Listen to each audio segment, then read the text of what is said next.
Hello ladies and gentlemen, my name is Shinobazu, I'm your gaming and anime ninja, and welcome to another episode of Shino's Shrine Picks.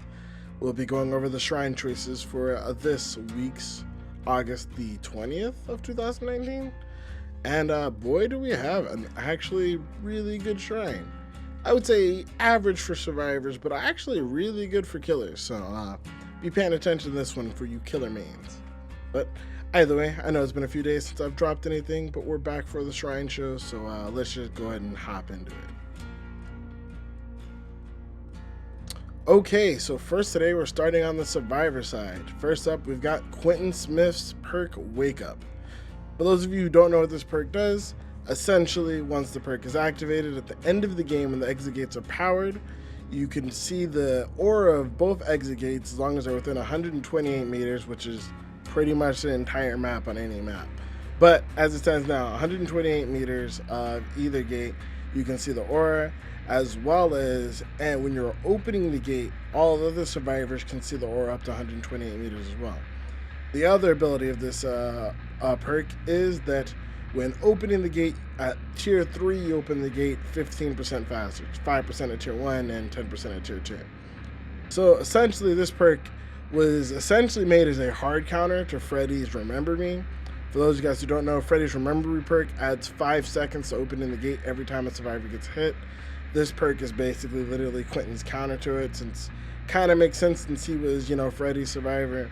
But basically it lets you open gates faster and lets you see gates from farther away, which can be a big deal depending on the map you're on. Sometimes it's, depending on the map, can be a little easy, or if you're being chased the entire time, it can be really easy to lose track of where you are, where you're going, what you're doing, or if you get caught in your basement hooked or just on a hook, knowing exactly where you need to go can be really important. But what's also great about this perk is it does work for other survivors. So while you're opening the gate, other survivors can see the gate that you're opening, so they can know where to go as well.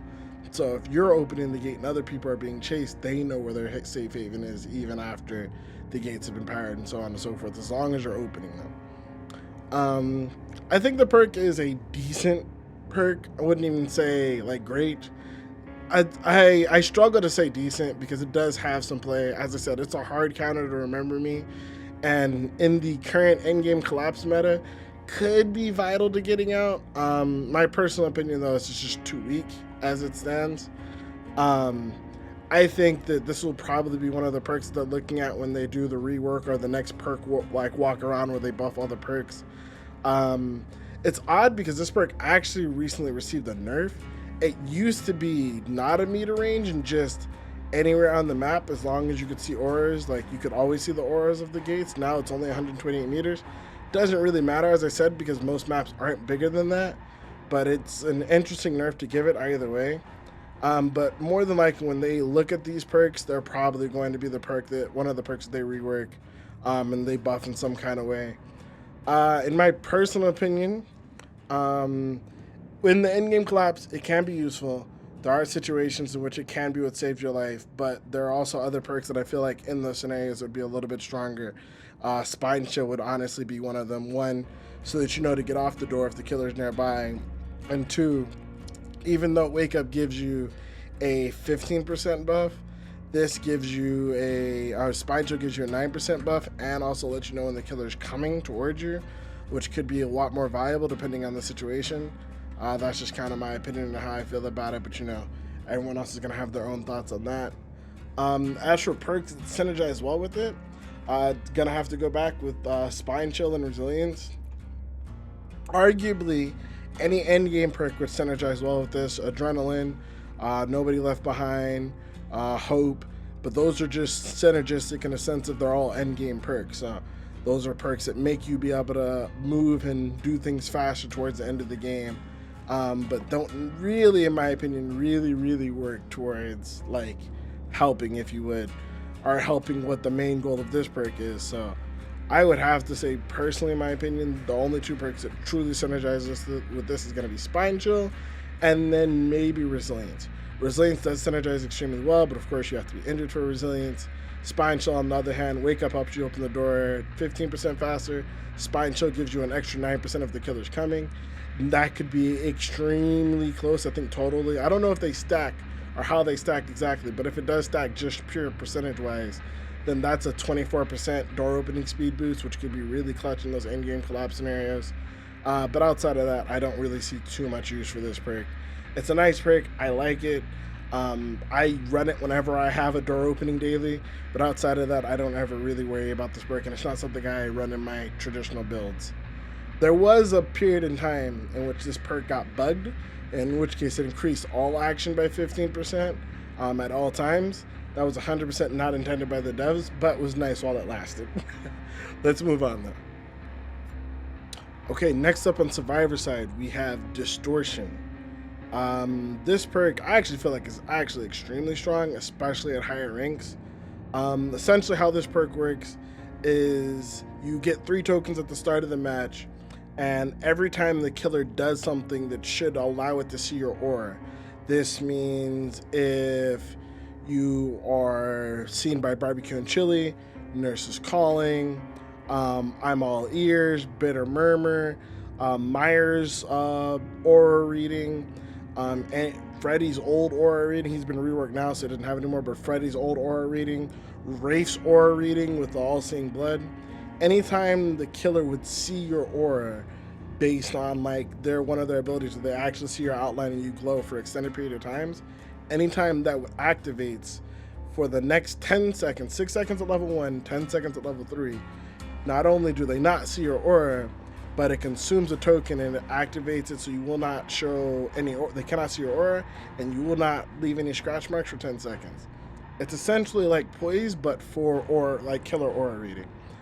This was a perk that was created as a hard counter to Barbecue and Chili, giving survivors other options other than going into a lock or just being close enough to the killer. As often as killers use Barbecue and Chili, especially at higher ranks, I don't think there's ever a game where you could say not need this perk. It's very rare that perk's not being used at high ranks, and even if it's not, it still works for other things like, as I said before, Myers aura reading, Wraith aura reading, Nurse is Calling, and also like plenty of other things, Bitter Murmur, plenty of other things that I totally think it's worth running all the time.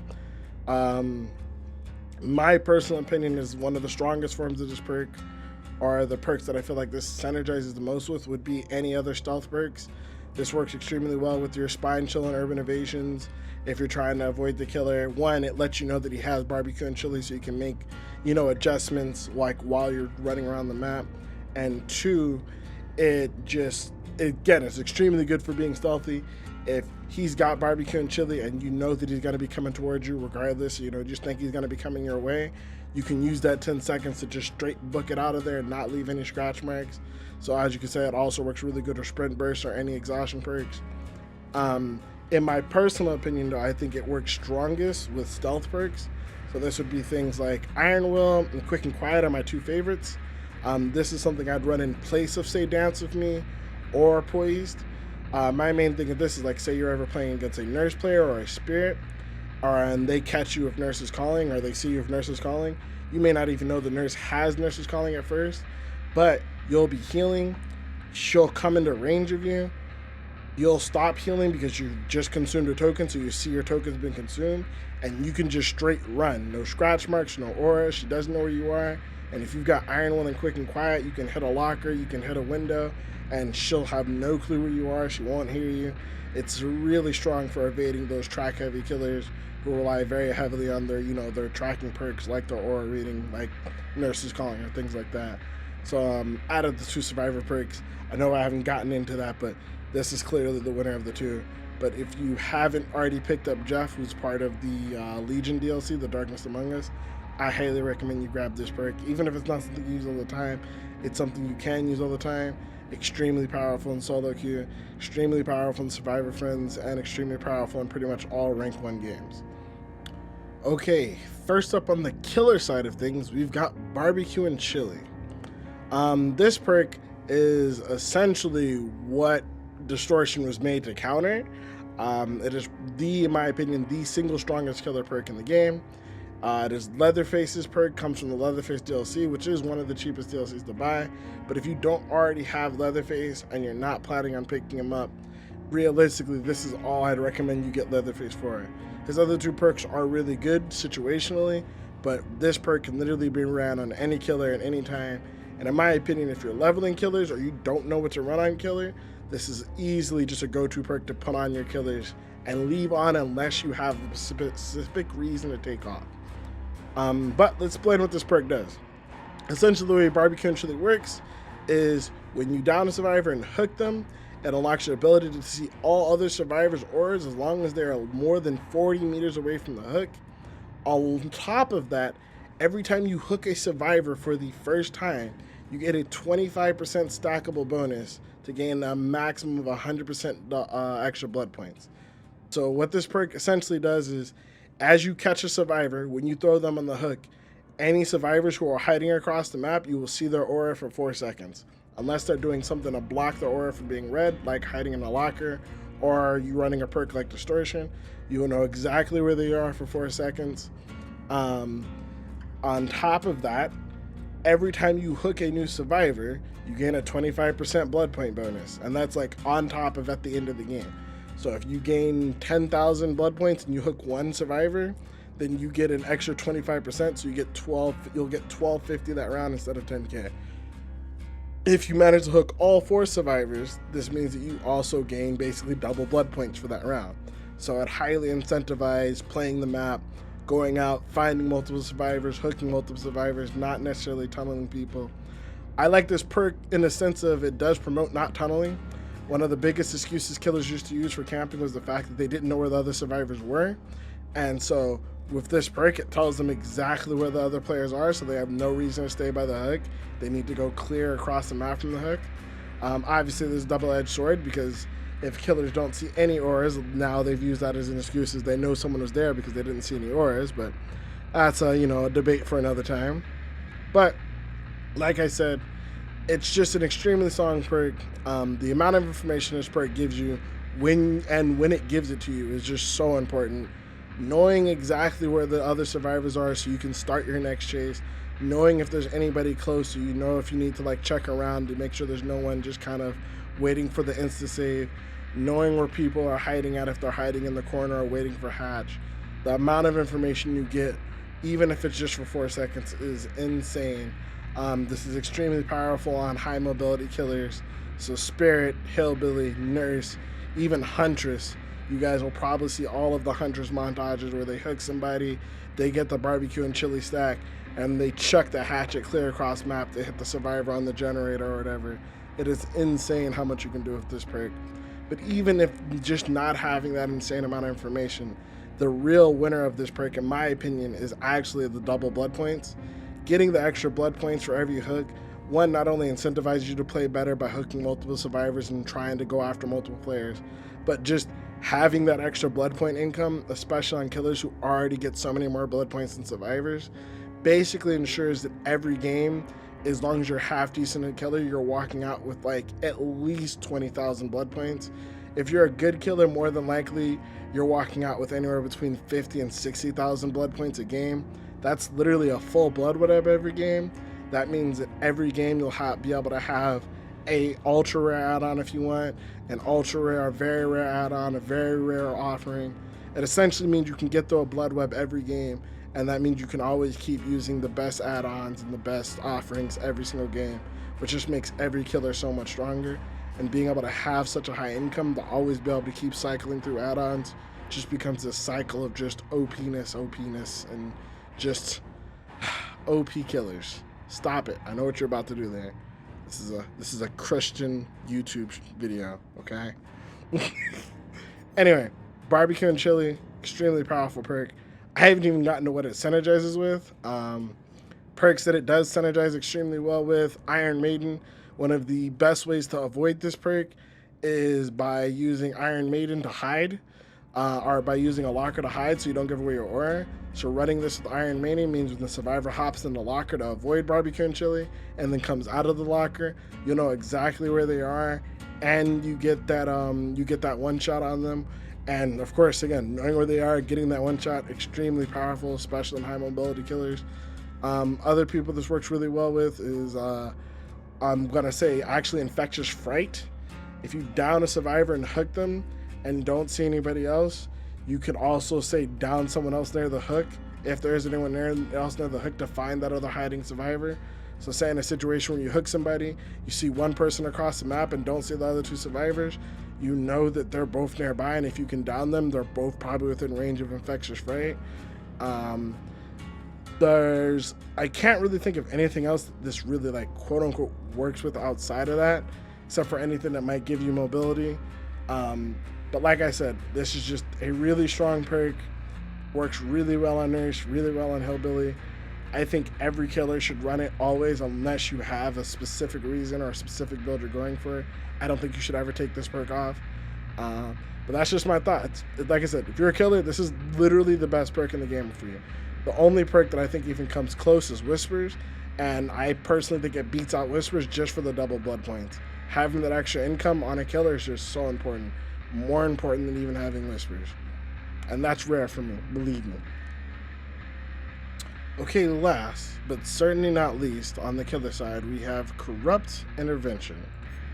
This perk is extremely good. I personally use it in pretty much all of my Mori games these days. It is like extremely strong. It's one of the perks that I feel like at some point is probably going to be looked at to get toned back a little bit, because I feel like in some scenarios it could actually be like overbearingly or oppressively strong, if you would. It's probably one of the better killer perks. I personally like it more than Ruin. If I'm like really trying to slow down a game or to buy myself time early game, I would probably much rather run this over Ruin. Even though Ruin can last longer, it is also very possible for Ruin to last a much shorter. So this is more consistently like a decent perk. But before we get into all that, basically what this perk does is it picks the 3 generators that are furthest away from you as a killer as you spawn, and then locks the survivors out of them for 80 seconds at tier 1 and 120 seconds at tier 3. So basically 2 minutes.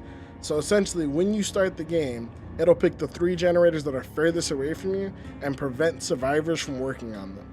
This is insane. I use this, as I said, I use this with a lot of my Mori builds, just because it simply just keeps survivors from doing anything. Anyone who's played at really high ranks knows that if you're not running Ruin, it is very possible to lose 3 generators in the first 2 minutes of the game if you're not paying attention and not applying pressure properly. Even if you are doing everything right, if you don't have Ruin at rank 1, it is very possible to lose 3 generators in the first 2 minutes of the game. This perk is very good at preventing that. The simple fact that the survivors more than likely won't be able to work on the first 2 to 3 generators or C buys you so much time. But more importantly, the fact that they'll have to run closer to you to get to those generators they can work on quickly means they're far more likely to run into you, making it far more likely for you to either get an early chase or still just stall them out so that you have time to set up earlier in the game. As I said, I run this in pretty much all my Mori builds. This perk can be extremely oppressive. If you run it with things like Ruin, Lullaby, Thanatophobia, anything else, like if you're running any of these perks in tandem with each other, it is extremely hard to deal with. I've had multiple games, both at like, at pretty much all ranks. But if I'm running this in tandem with, say, Thanatophobia and a few other perks, it is pretty much impossible for them to get generators done. Multiple 4 or 5 gen games where like no one's done any generators just because they couldn't work on anything at the start, and by the time they were able to like get going, I already had somebody down and I was already snowballing because they weren't able to get anything done early because of this and Ruin with each other, other things. But any perk the killers have that slow down the game, so Thanatophobia, Sloppy Butcher, Colorphobia, Knockout, Ruin, anything that slows down the game is going to work great with this perk. This perk is just, I would say it's a poor man's Ruin, or I would say, not the poor man's Ruin, how would I put this? The conservative man's Ruin, right? The person who's not really, not really trying to take risk. They know that Ruin's not going to last. They just want to slow people down. This is a great way to keep people from like being able to do gens early or do gens quickly. That's pretty much what this perk was designed to do, and it does it extremely well. Okay, it is now time to tell you guys which ones I think are the perks worth having. I guess, or at least time for me to give my order of perks based on what's available in the shrine. And just jumping right out of the gate, I mean, if you were watching the video, you probably already know. The number one perk I think to grab, like hands down, is going to be barbecue and chili. Um, as I said before, it is the single strongest killer perk in the game. It's one of, like, Leatherface has some good perks, but I mean, it's long story short is this is rarely in the shrine. I think this is only the second time I've ever seen it in the shrine. But it is an extremely good perk. I don't know how often it's going to be here. We don't know when it's going to be back. If you have any time to play this week and you play killer, if you don't already own Leatherface, you should be picking up this perk. It is the single strongest killer perk in the game. Again, just for the amount of information it gives in game and the extra blood points out of game, I cannot stress enough just how insanely good this perk is. And I just highly recommend that you prioritize picking it up if you're grabbing anything. Next up, if you're a survivor, and you're probably the only reason I'd recommend grabbing this perk over barbecue and chili, but if you're a survivor main, this perk is extremely good. And the simple fact that barbecue and chili is in the shrine means you're going to see a lot more lower level killers start running the perk because they know how good it is and they've probably heard their favorite streamer or favorite YouTuber talk about it. In which case, with the high amount of people that are probably going to start running barbecue and chili, I highly recommend that you pick up Distortion. It is probably one of the strongest counters to the perk. Barbecue and chili is extremely powerful. This perk was made specifically to help deal with barbecue and chili along with other perks. So since one's in the shrine, I highly recommend you pick up the other. One thing is the devs swear that the shrine is entirely random, but there's been a bunch of times where back to back I've seen perks that like either go together or hard counter each other in the shrine at the same time. But I mean, you know, we'll keep believing them, you know, it's highly random. Next up, the third perk that I think is out of the choice is gonna be Corrupt Intervention. It's a really strong perk.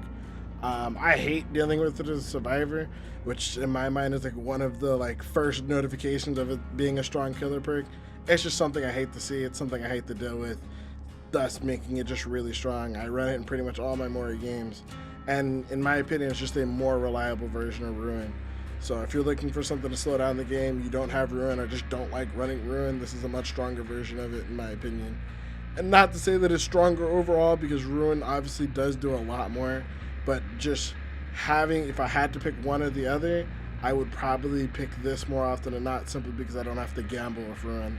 And this is like just a sure thing. No generators, or 3 generators that can't be done for 2 minutes, which means you'll have at least a 3-minute game, which is a lot more than Ruin can promise you. So that's just my thoughts there. And lastly, we've got Wake Up. I mean, it's a cute perk. I use it for my dailies. But as I said, I'm pretty sure this perk, the 3 perks that I mentioned before this, are pretty much fine as they are, or in the position where I feel like they may even need to be nerfed or looked at towards being nerfed. Wake Up, on the other hand, is a perk that I am pretty sure is probably high on the list for perks to be buffed coming up soon. I just don't think it's very strong as it is. It's a fun perk. It's a cute perk for doing your dailies, but it's not good and nowhere near what I would consider meta. So that's just my thoughts there. Alright guys, well that's my thoughts for this week's Shrine of Secrets. I hope you guys enjoyed the video and got some information out of this. If you guys have any questions about any of these perks, you can come find me streaming every day on twitch.tv. I've actually been streaming nights recently, and this is actually going to be the week of my return to stream. So if you haven't already seen me live, you'll see little words fly across your stream. You can bug me about this perks, all the other stuff going on, the Stranger Things DLC, anything else Dead by Daylight related, or anything anime related. Feel free to come by my stream, say hi. I'd love to see you. But I want to thank you guys so much for watching. And until next time, my name is ShinoBazuxX, your gaming anime ninja, and I'll catch you guys later, alright? Deuces.